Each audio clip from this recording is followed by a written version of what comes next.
Here's a theme song, you know it's not a mean song. It's a good song, just as it should song. American brews and tunes. Shibbity-beeby-dow! Shibbity-beep-boot-dow is right. Oh yeah, it totally is. 100%.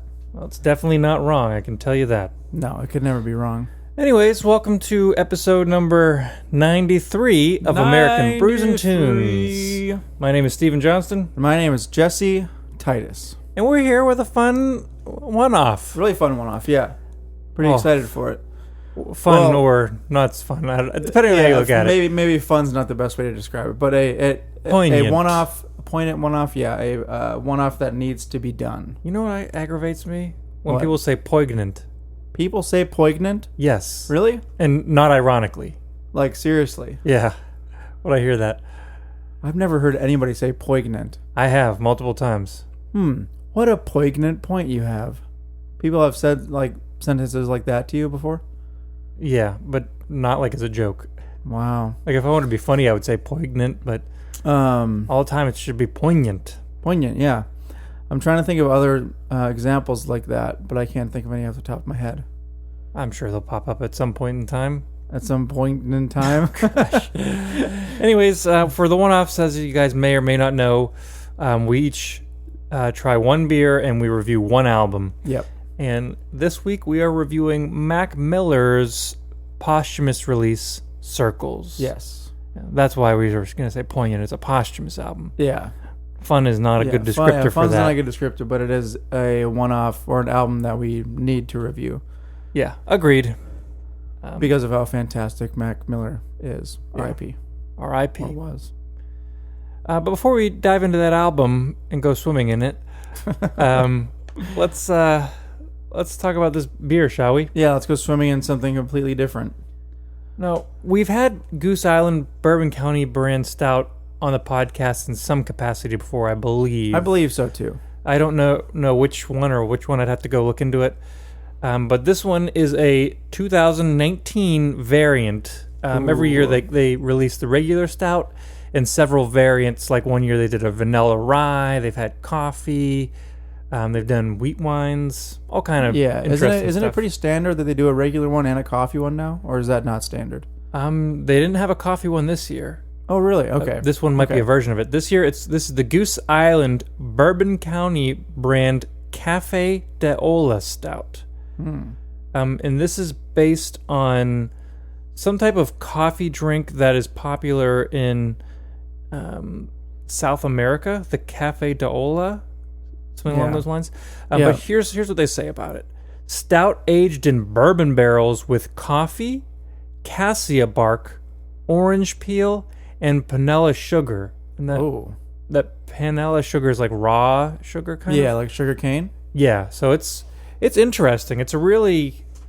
I tasted this, a little sample of this when I bought it. Yeah, sample of it. Okay, yeah. I'll pour some. But it's something else. We've tried the coffee stout before. Yeah. I don't know if I've ever had it fresh. I think I've had it aged before. The coffee stout? Yeah. I believe I've only... maybe... Well, whenever it came out, whenever we got it last, was that 2016? Oh, no. There was another one in a different year that I opened up. I think like on some New Year's. You opened one before New Year's, but you also opened up that... Was that one that you opened up at the Bearded Iris party, or what was that one? That one was a 2016 Bourbon County brand stout coffee flavor. So it was a coffee one. Coffee style. But yeah, that one aged so well. It was amazing. It was so tasty. After 4 years. It was crazy. But this one's not 4 years old. It's not even a year old. I'd go as far as to say it's still fresh. Yeah, I would say so. I've never had it. I've never tried this. Well, these come out on Black Friday every year, and currently it is in the springtime. So it's maybe been about 4 months since this came out, give or take.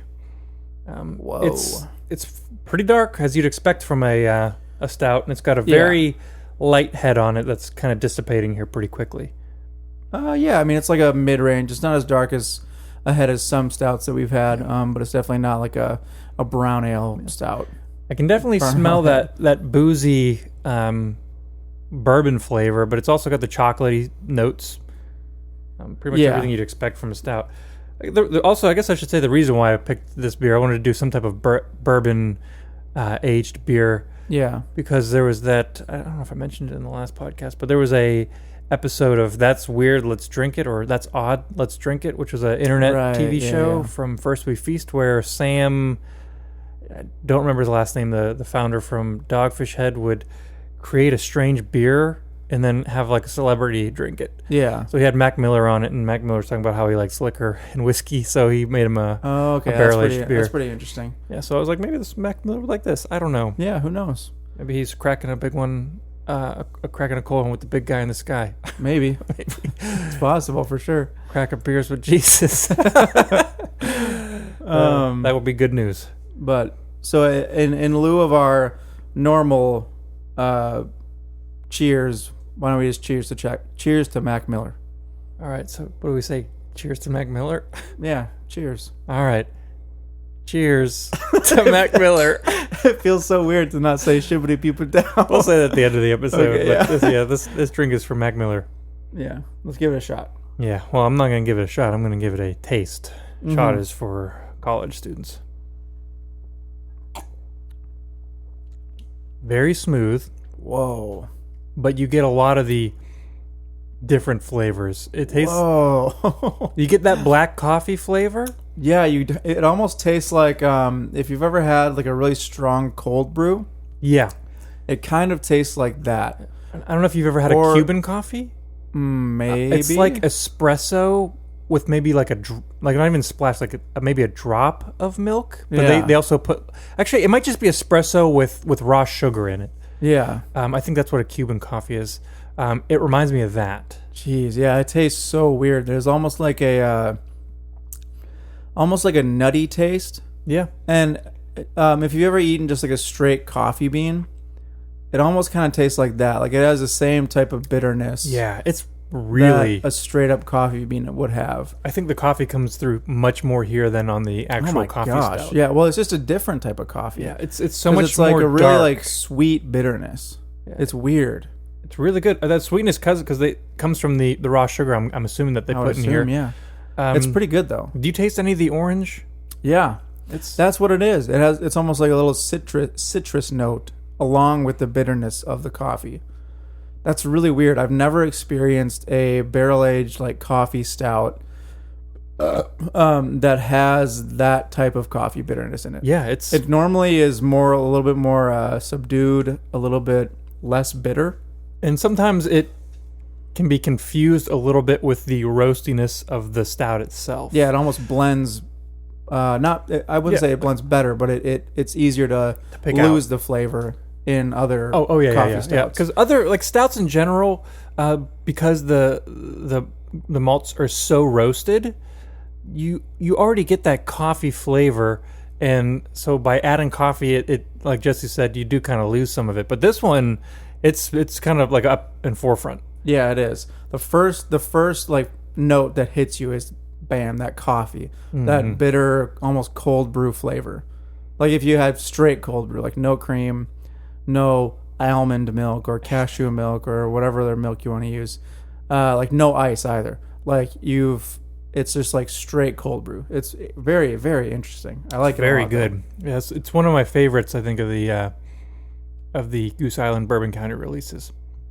I think they knocked it out of the park because last year they came out with this, and they came out with I don't remember the name of it, but it was a cherry chocolate stout, I believe, and it was also very good. But yeah, this one's fantastic. Yeah, it's really, really good. Like I'm loving it. What did you rate it on our favorite rating app, Untapped? Before the episode started, I got the beer all like loaded up on Untapped, queued up on Untapped. And I was like, I'm for sure gonna give this a 4.5 out of 5, but I gave it a 5. I told you, I was like, I think you're gonna be surprised because when I sampled this at Craft Brewed, I was like, this is so good. The coffee's so great. And then later that day, I had a 2 or 3 year old aged coffee stout from Goose Island, Bourbon County. And I was like, there's a noticeable difference. Yeah, no, Big there time. is. I mean, I still remember the flavor of that one from 2016. And don't get me wrong, it's very good. They're The very other one. different. But this is just They're a completely very different, different, a very different beer. Yeah, this is what I would prefer, though, because I just think this is really cool. It is. It's different. It's like, oh, wow. I've literally never had a barrel-aged stout like this. Yeah, they knocked it out of the park. I hope they do this one again. Yeah, it's really good. Anyways, shall we jump into Mac Miller's Circles? Yes, let's jump into it. All right, this is a more recent review. Typically, we don't review newer albums, but this came out 2 months ago. Yeah, it did, yeah. It came out in 2020.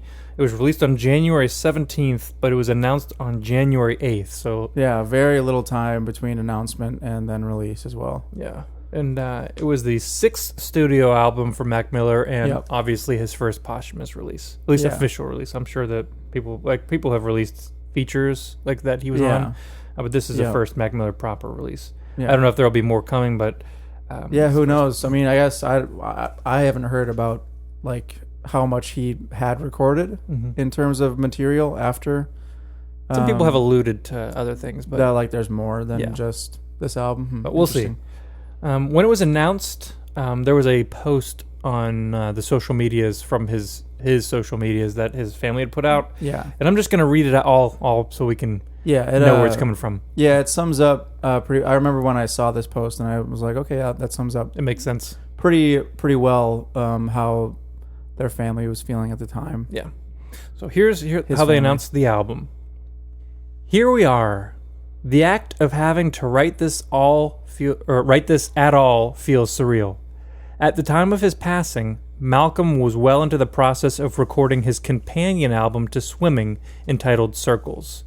2 different styles complementing each other, completing a circle. Swimming in circles was the concept. He had been working with John Bryan, who, after hearing some early versions of songs, cleared his calendar to help Malcolm fine-tune them.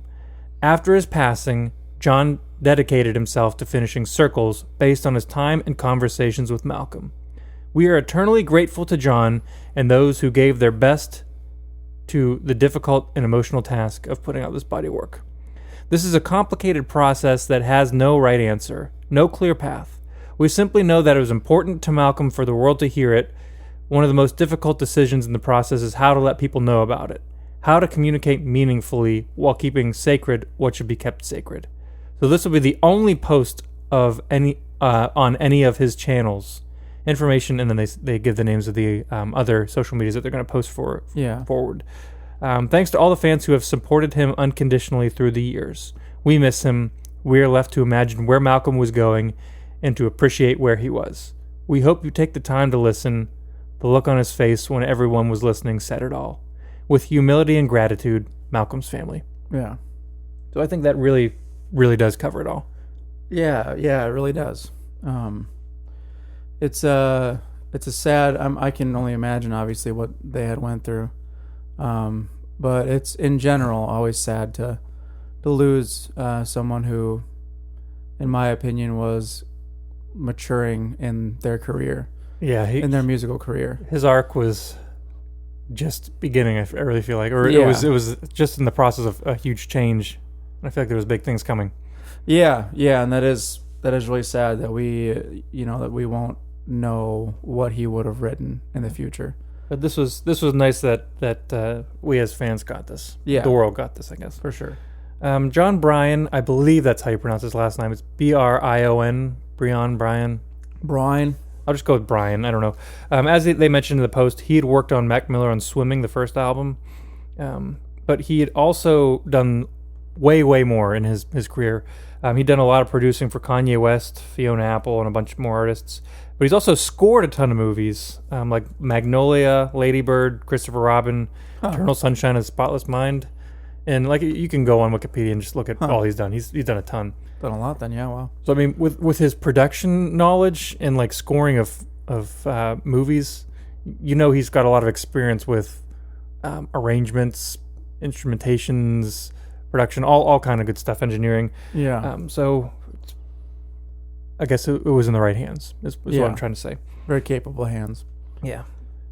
So, like they said in the post, also he helped complete the songs. Like he had been working. Mac Miller had been working on those. John Bryan completed them.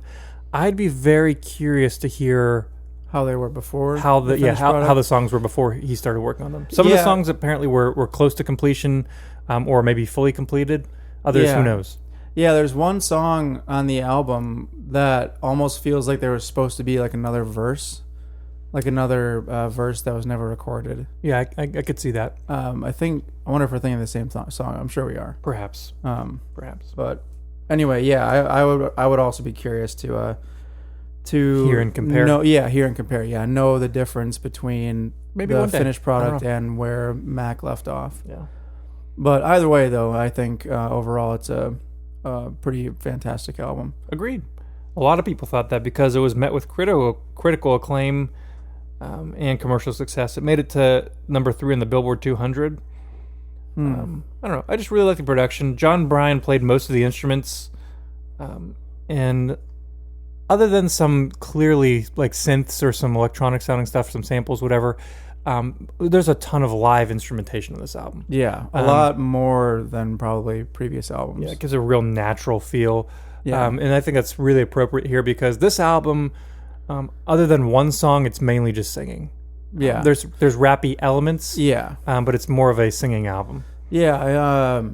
It almost seems like it's more like folky in terms of more like singer-songwriter type songs and like less of rap.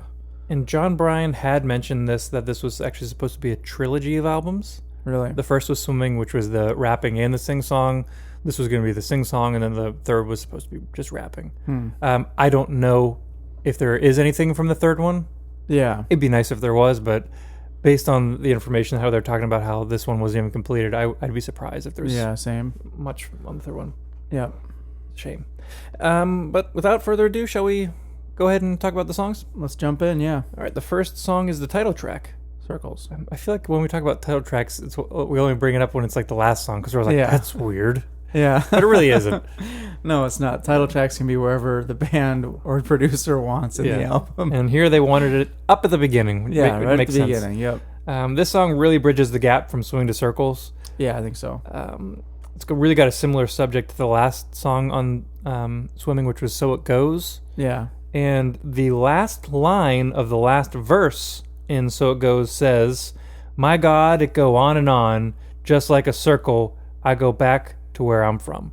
Yeah, that directly relates to the lyrical content of this song. And if Mac Miller truly intended this to be like the sister album, then I don't think it's an accident. It makes a lot of sense. Yeah, I think it was planned to be that way. Yeah, for sure, it makes a lot of sense. Wow. This song is like super stripped back compared to a lot of other things that are to come on this album. I'm sure that was the point to kind of ease you into it. Maybe, I don't know. Yeah, really, really stripped back. It's got like that, which sounds like an upright bass almost. And then he just sings over top of it. This is what I feel like right before you fall. Yeah, he's got that lazy, not opening his mouth fully. Really lazy. It almost sounds like Marlon Brando is singing. It sounds like he has like cotton balls in his mouth, and he's like puffing his cheeks out while he's singing. He's like, "This is what it looks like right before you fall." Yeah, like it's really interesting way of singing.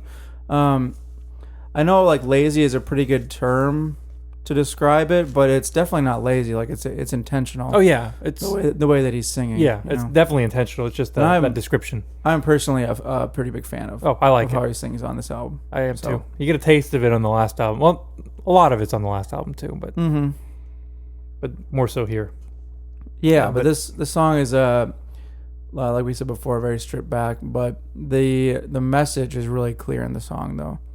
Just going around in circles. Trying to make progress, but keep falling down. Yeah, knowing that, he's saying the song. He's honestly trying to get better, but he knows that he's going to end up in the same place where he started. Yeah, that's a theme that will come back. Yeah. Moving on to track number 2, which is called "Complicated." I start a few songs, so I'll let you know. My Circles was a recommendation. Oh, okay. I mean, I don't really know if there's any way I could choose. Yeah, I just picked some of the ones that are my favorites. Just Yeah. if the listener is struck by time and can only listen to a few, listen to the recommendations. Otherwise, listen to it front to back. I guess, yeah. I would say I would agree with you on Circles, and I would say that this second song is also a good one to listen to. It is not one of my recommendations, but a good one to listen to because you should listen to all of them. Yeah. But jumping into Complicated, this song definitely picks it up. You've got those real bouncy synths. It's almost like it's got like an 80s vibe to it. Yeah. Those synthy, bouncy parts. I don't know what you Yeah. would call that. But I was really surprised when I heard this for the first time. I was like, whoa. I was really not expecting. Actually, for mostly every song on this album, when I heard it the first time, I was like, I know, whoa. yeah. Yeah, This there is are odd. a lot of really unique things on this album. Yeah, and this is one of them. Yeah, definitely. You can really dance to this song, I guess. Yeah. It seems to be about getting through life and not getting bogged down by complications. Yeah, it's I mean, just listen to like, the chorus. why's it Without gotta be any so complicated? Yeah. I'm way too young to be feeling old. Yeah. Yeah, but I mean, yeah, like that's a pretty simple, question to ask. I'm assuming a pretty simple like sentiment that a lot of people probably share with him.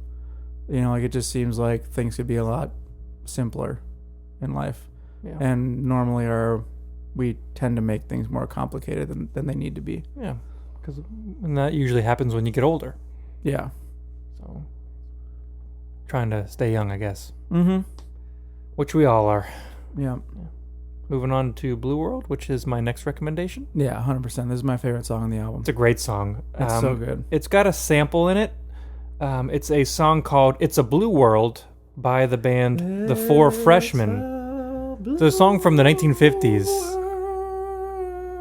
Yeah, and they chop up the sample, but in the very first bit of the song, the first 20 seconds maybe. Yeah, maybe 15, 20 seconds. It's just like a straight stanza from the song played, Yeah. and then the sample is chopped up and pitch shifted. Yeah, it sounds so cool. It is really cool how it's just an awesome production over top of that beat. Yeah. And it's not a straight rap song, but you do get a little taste of rap here. Yeah, a little bit more than all the other songs. Yeah.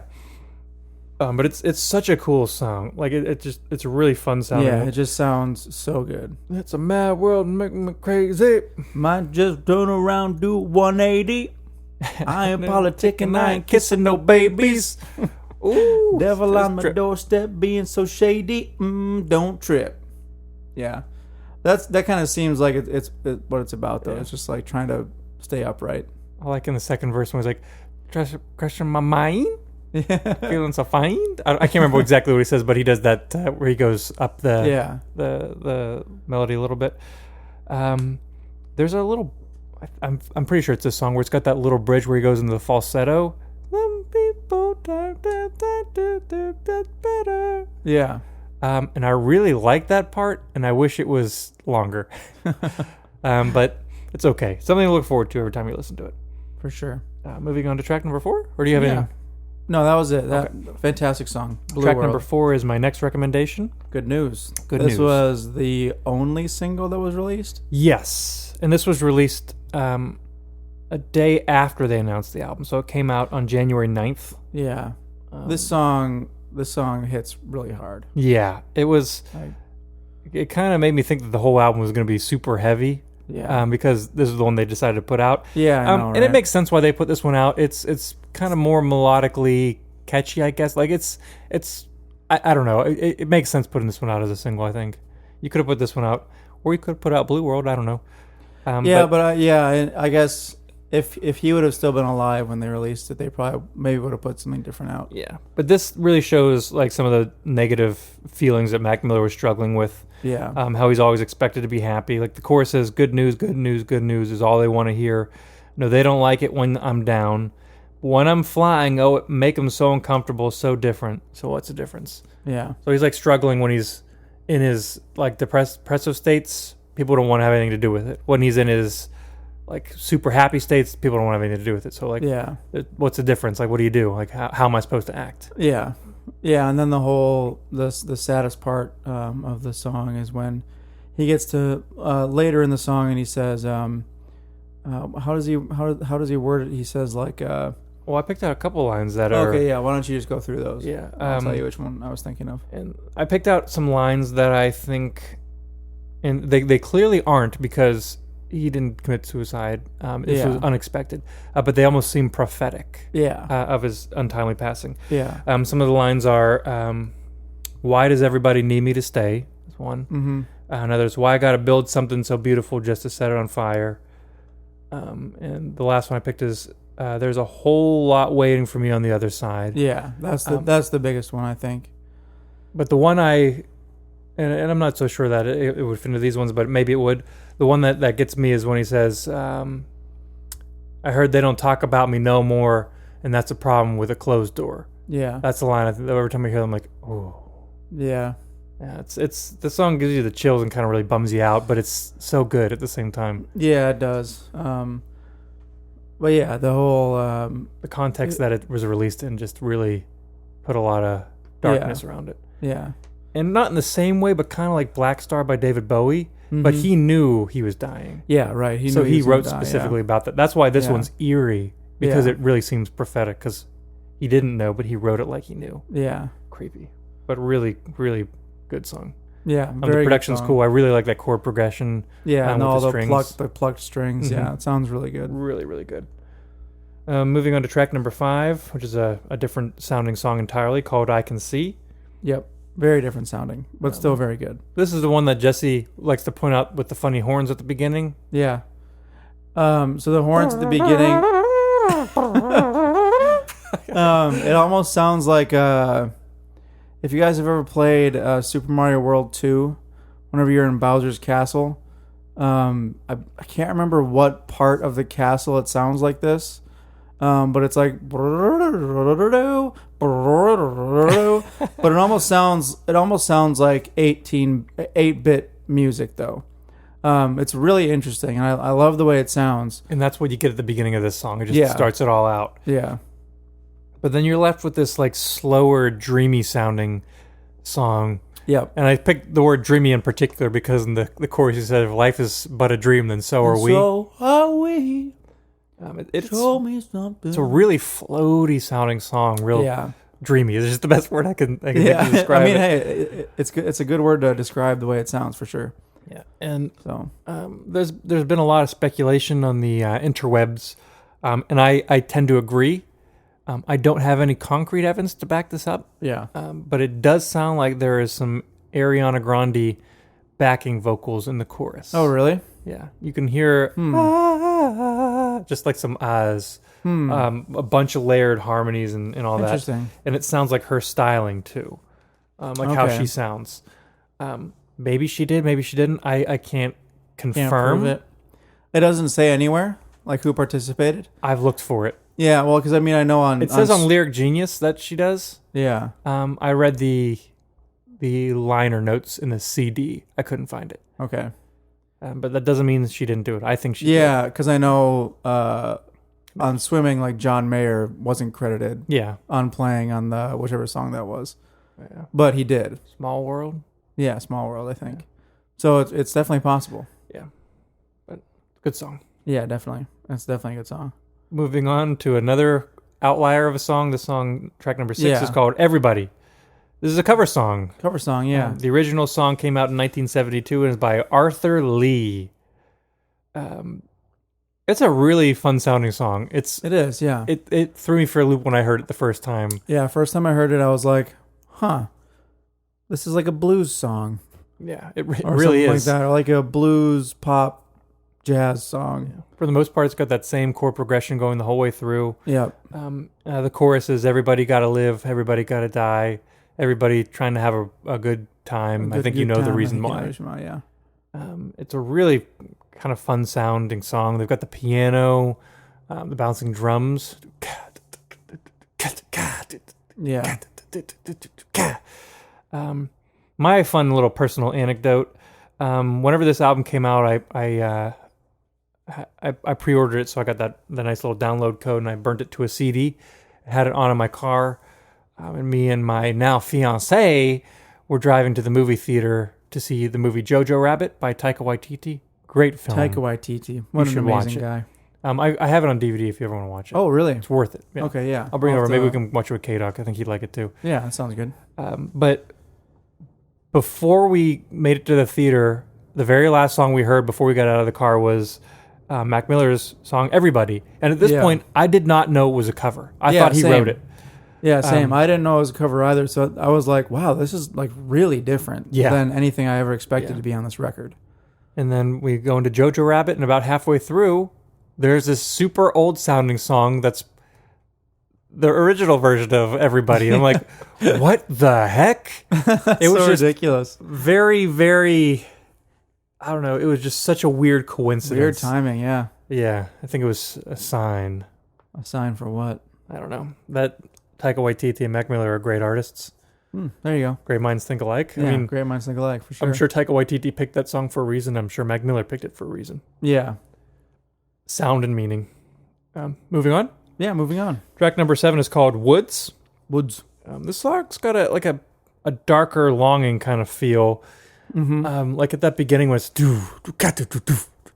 and it's got like a droning kind of like looming sound. I don't know how to describe that. Yeah. But if you just listen to that beginning instrumentation before he comes in, I imagine that like in a buddy cop movie that takes place in a gritty city in the 80s. And one cop's by himself, just like contemplating while there's haze, like a mist going on. I see what you're saying. Yeah, like he's just walking the streets, like trying to figure something out. Trying to get to the bottom of the case, Jack. That's what I imagine. Yeah, George, you know I've been laying off the sus, but I gotta find out who did it. I've also been trying to lay off the cigs. Man, good old noir. Yeah, a noir cop film. That reminds me of, every time I think of noir, I think of Sin City. Yeah. So this same. dame comes up to me late one night in Sin City. In Sin City. Man, that style is so good. I really love that. It's so interesting. So just so unique. Both the comics and the movies are great. Check them out if you I haven't. think Sin the movie did a fantastic job of that. He knocked it out of the park. Yeah, of like completely sticking true to the comic book. It's was awesome. Yeah. Just in every aspect. But anyway, yeah. Enough about Sin City. Enough about it. There's a little bit of rap in here, but mainly still singing. Hard to tell what it's about specifically. It could be him failing in a relationship or failing to better himself and change his life. Yeah. But you really get the sense of the struggle in this song. On Lyric Genius, I didn't come up with this idea, but a lot of people were talking about like coming out of the woods is like you like making it. Like you're. Yeah, right. And maybe he's like in the woods right now. Right. Trying to find his way. Could be. Well, yeah, it seems like that's kind of a common theme in both the previous album Swimming and this album. Like the theme of him trying to better himself, whether that was trying to because I know he was struggling with which drug was it? Oh, quite a bit. With drugs in general. Yeah. And like using them too much, obviously. Yeah. So I mean, it could be in reference to that, or whatever else he was struggling with at the time. Lost in the woods. Yeah, trying to find your way out, trying to get to Goldilocks' cabin. Yeah, I guess so. And getting the just warm enough porridge. Yeah. The next song, Hand Me Downs, track number 8, is my last recommendation. Another not an outlier, obviously, because like this album is so diverse that there aren't really any outliers. It's so diverse, but everything seems like it belongs. Yeah, if that makes sense. Yeah, this song is another different one. I would say this song's almost ballady. Yeah, almost ballady, kind of dramatic.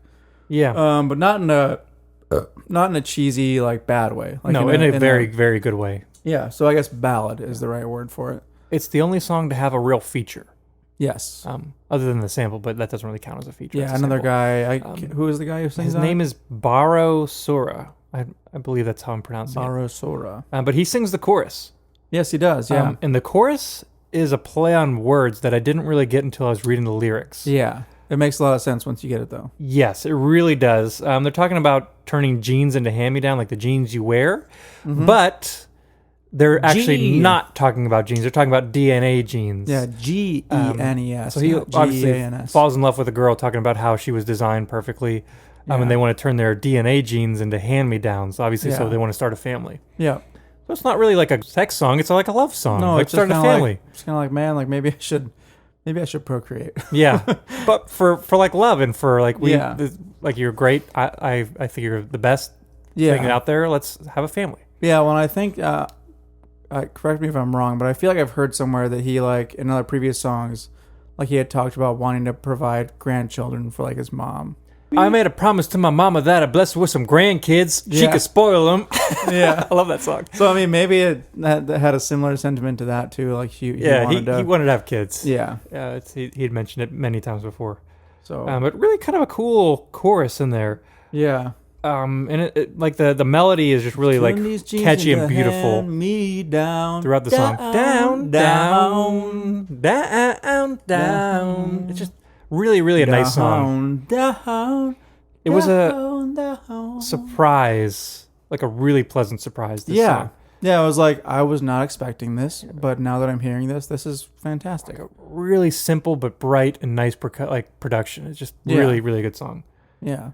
Then we move on to the next track, which is called "That's on Me." Yeah, which is another strange that's on juxtaposition me. from the last song. It's got that waltzy triple meter. Yeah, it has a triple meter. It's almost like boom, bop, bop. Yeah, it's like a waltz. It's like it has the same type of feel. Mac Miller was played one of the guitar parts on this song. Oh, really? Yeah, one of the few that he actually played on. But it's a really kind of a fun song. That's on me. That's all my fault. Yeah. Becca, every time she hears it, she likes to say that instead of him saying "that's on me," she thinks he's saying WrestleMania. WrestleMania. What? I mean, she knows he's not saying that, but it's just a funny parody. I think this is him admitting his faults and saying like sometimes he needs help. But there's other lines in the chorus where he's gonna like provide help. Like he says, "I'll pick you up. I'll help you around." Just saying like, we're all struggling. We all fall down. Here's me. It's my fault, but I'm here too. Yeah, for sure. It's a cool sounding song. The first time I heard it, I actually don't think I was the hugest fan. I was like, this is odd. First time I heard it, I thought the same thing. I was like, this is weird. Yeah, kind of. This just seems strange. But I really like it now. Yeah, it is good. Yeah. It is good. Moving on to track number 10, which is called Hands. Hands. This is without a doubt the most rappy album on the song. Rappy song on the album. Rappy song on the album. Rappy album on the song. Yeah. Take it as you will, vice versa. Yeah. It definitely is, yeah. Yeah. It sounds like an old style Mac Miller song with the production and sound of this album. Yeah. So they took the spirit of the old, put it in the new. Yeah. Yeah. It's got that weird like they have a sound clip, right? Like a weird sound clip that they have on repeat, and then and then a beat comes over top of it, and he just goes to town. Yeah, hey, yeah. It's a really good rap song. Yeah, his standard wordplay and rhythm. Bad behavior. Yeah, it's a really good song. If you like Mac Miller's rap, then you'll like it. Yeah. If you don't like Mac Miller's rap, then you'll be brought back with the next song, track number 11, which is called Surf. Another song that doesn't really sound like some of the other ones on the album. It's real different sounding. It's very different sounding. Slower and chill. Yeah, real slow, real chill, real, I guess like down to earth almost. Yeah. When I hear this, I think it sounds so spontaneous. Like it sounds like he was just fooling around in the studio with an idea, and then the other musicians like I imagine it like this. Like Mac Miller's just sitting there sitting on an amp playing his surf guitar. Yeah. And he's singing, and all the other musicians in the room just like slowly start to look over and it's like, ooh, I like this. And then they come in. Yeah, and it's just really cool. This is the one song that I'd be interested to hear what influence, what's the guy's name? John Bryan had on it. Yeah, because there's a portion at the end where it almost seems like it's drug out too long, and they're like with that guitar solo. Yeah, and he could have like fit another verse in there. Yeah, I agree. And so I almost wonder if that was one of the songs that maybe he didn't quite finish. Yeah, it could be. But I still like the song though. It is pretty good. Yeah, I just really imagine that would be the music video, is him just playing it, that. Everybody's like, who is this? What is this random kid playing on the guitar over there? I like this. Let's join in with him. I do have a drum set here with me, so maybe I'll just kind of play some drums. Yeah. The song seems to be about his struggles. Yeah. Later on in the song, he says, "Sometimes I get lonely, not when I'm alone, but when it's but it's more when I'm standing in crowds that I'm feeling the most on my own. Yeah. I think we've all, well, I'm sure we've all probably felt that. Yeah, I've definitely been there as well. It's weird feeling lonely in a crowded space. Yeah, definitely. But I feel like that's common. I think it has to be common, right? I mean, I've felt that before. Yeah. I don't want to project on you listeners, but you've probably felt it. Yeah, I mean, there have been times when, like, this previous weekend, my parents were in town, and we went hiking in Fall Creek Falls, about 100 miles away from us here in Nashville. And like we were pretty, there was one trail we went on where we were just by ourselves, but I felt more, what's the opposite of alone? More surrounded by people. You can just say that you felt more it just felt more a part of a group or more included, more part of the world. You just didn't feel as lonely. Yeah, I felt more alive, or like more a part of existence or whatever. Yeah. Whereas other times when you're surrounded by a ton of people, and you can feel like the loneliest person on earth. Yeah. Weird dichotomy. Mm-hmm. Yeah, for sure. Shall we move on to the last song? Yeah, on to the last song, Once a Day. Yeah, track number 12, like you said, Once a Day. It's mainly just keyboards and Mac Miller singing. Yeah. Once a day I fall asleep with you. Again, this shows his depression and sadness. Yeah. It's almost, it just seems like it's a song of him stating just like, this is like the bare minimum that I do during the day. But it's such a positive, like, sounding melody, and I feel like there's a positive message in there. Like the once, I think him saying once a day is meaning he's taking everything day by day. Yeah. And he knows, like, struggle. The struggle's there, but he just take it day by day. Yeah, saying like this is the bare minimum that I do, but I'm still gonna do it. I'm still gonna push through whatever I'm going through. Yeah. It's kind of sad when continue to try. When he's talking about like if people really cared at all. But he I think he kind of comes back to the point like he wants to slow down because everyone's rushing. Yeah. I don't know. It's got a lot of different things you can think about it, but I think it's a very fitting close to the album. Yeah, just like the album started with a stripped back song and it ended with a stripped back song. Yeah, two very good bookends to songs that don't really have clear answers, but show the struggle. Yeah, like sometimes people really like songs that have a super deep metaphorical meaning. Yeah, but a clear end, like a happy ending, right? Yeah, or sad ending. This doesn't have a happy or sad ending. It's just a continuation. Like this is what's going on. Yeah, how I'm dealing with it. It almost kind of accurately describes how most, or at least for me, how I go through life. Like there's not really, like you're always going to be growing. You're always going to be changing. You're never going to reach a point in your life in which you're like, I'm done learning. I'm done figuring out what this life is all about, Yeah. So agreed. But great album. Yeah, fantastic album. Got to give a shout out to my buddy Jason Gorman, the one who pushed me a ton of times listening to Mac Miller.